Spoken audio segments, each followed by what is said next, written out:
There might be quite a lot wrong with Marvel's Avengers, but one thing that can't be denied is just how much the creative teams over at Crystal Dynamics love these characters. The story, which seems to be receiving the lion's share of praise directed towards the game, offers a sincere look into Marvel fandom, and the impact superheroes can have all through the eyes of Kamala Khan, a beloved comic book character who's been catapulted to the front line by taking on such a starring role. Crystal's interpretation of the Marvel Universe does have its hiccups, but it's filled to the brim with winks, nods, and references to the source material. Some Easter eggs tease the arrival of future characters, while others pay homage to the stories that inspired them. Perhaps most interesting are the Easter eggs that clue players into the finer details of the universe itself, providing little kernels of information that really help flesh out its past and hint at a grander, more expansive world for us to hopefully explore in the months and years to come.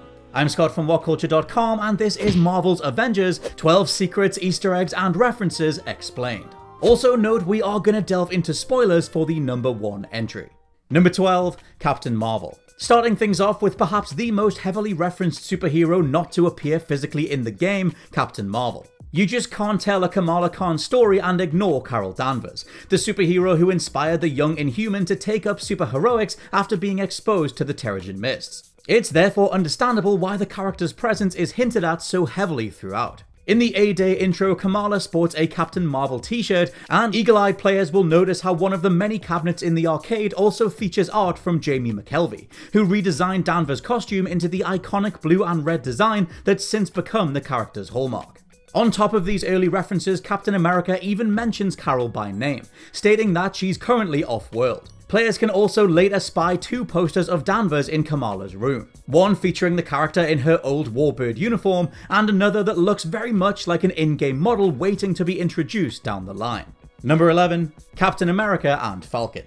One of the most iconic partnerships in Marvel history, and one rumoured to be making an appearance in post-launch content for the game, Captain America and Falcon have been downing enemies left and right since the 60s. While Steve Rogers is very much a lead character in the game, Sam Wilson has to settle for a quick reference in the intro, although it is one that lends further weight to the idea that he'll be introduced as his own fully fledged character in due course. While exploring the arcade cabinets right at the beginning, players should be able to spy one that spotlights Captain America and Falcon, confirming that the latter also exists in this game's universe.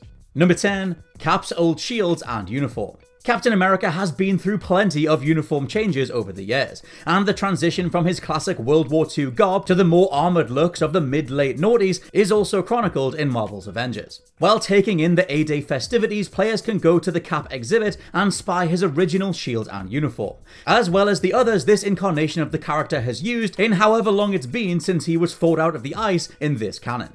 Number 9, Shuri invented Cap's new shield. Looking at the different versions of Cap's shield is cool enough, but you know what's even cooler? Discovering that Princess Shuri of Wakanda invented the one that Steve uses in-game, as described across the A-Day exhibit. Crystal Dynamics have confirmed that Black Panther will eventually join the game's roster in the future, and Wakanda has been hinted at as an actual setting to explore too. For now though, the only reference to the nation comes from A-Day. It would be great to see Shuri feature in the future, especially if she's playable. Number 8. Kamala's Cap speech comes straight from the comics. The sheer excitement of going through the entire exhibit is unfortunately cacked on by a pair of arrogant quote-unquote fans out to ruin Kamala's day. Thankfully, the young Ms. Marvel promptly puts them in their place by directly quoting one of Cap's most famous speeches, taken from Amazing Spider-Man number 537, something neither bully recognizes. Rogers' twist on a classic Mark Twain quote, this plant yourself like a tree speech, was also recited by Sharon Carter at Peggy's funeral in Captain America Civil War. Number 7, Madam Hydra. The cherry on top of sticking it to those bullies in the intro comes from Captain America himself showing up and devoting some time to Kamala, even going so far as to praise the fanfiction story she submitted, and noting that Thor particularly liked the idea of going up against some sewer lizards. Actually, quick aside, is this teasing the lizard himself as a potential villain for Spider-Man's 2021 add-on? Time will tell. As for this scene itself, Captain Rogers is quickly joined by Black Widow, at which point Kamala gets overwhelmed with giddiness and mentions how she wrote a fight between Widow and Madam Hydra, one of several key figures behind the Marvel Universe's infamous terrorist organization. We certainly have enough years of hashtag content to fill out going forward, so why not give us some Hydra DLC?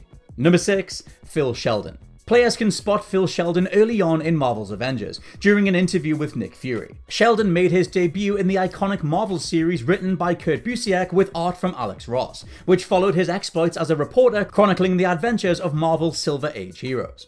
Just like in the comics, Sheldon is a reporter for the Daily Bugle, only this time he seems to have absorbed J. Jonah Jameson's reactionary personality. Phil gets injured during the events of A-Day and essentially acts as a mouthpiece for AIM while reporting for the Bugle, even after being rescued by Thor towards the end of the second act. Number 5. Iconic SHIELD agents. We already know that Nick Fury's absence will play a big part in the first round of post-launch content for Marvel's Avengers, and with one of the key features of the main story being to reassemble not just the Avengers but SHIELD as well, it makes sense for other agents to feature further down the line. The game already spotlights Maria Hill in a minor role, with the sub-director herself assisting Bruce and Kamala in recovering Jarvis. But Fury then name-drops Dum Dum Dugan, the agency's famous bowler hat-wearing Howler Commando with the big sweater and an even bigger mustache.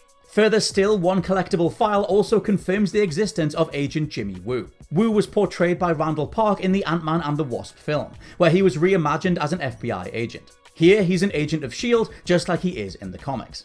Number 4. Where's Hawkeye?